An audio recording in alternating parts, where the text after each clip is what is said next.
नाज़रीन ग्रामी, क्या आपने सुना था कि लड़कियां लड़कों को शादी की ऑफ़र करेंगी। पाकिस्तान के मशहूर व मरूफ क्रिकेटर इमाम उल हक को लाइव शो में लड़की ने शादी की ऑफ़र के लिए प्रपोज़ कर दिया। जी हाँ ख़वातीन हज़रात, आज की इस वीडियो में हम आपको वो क्लिप भी दिखाएंगे। अगर आप इस वीडियो को आखिर तक देखते रहेंगे, वीडियो को आखिर तक लाजमी देखिएगा। वीडियो में आगे बढ़ने से पहले वीडियो को लाइक कर दें।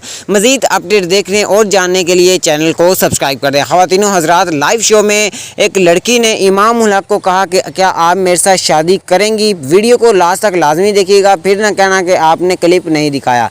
तो इमाम उल हक का ये कहना था कि आप मेरी वालदा के पास जाएं और उनसे पूछें कि क्या आप वो रज़ामंदी से मेरी शादी आपसे कर सकती हैं, तो फिर मैं आपके साथ शादी कर लूँगा। क्लिप आप मुलाहिज़ा फरमाएँ हैं।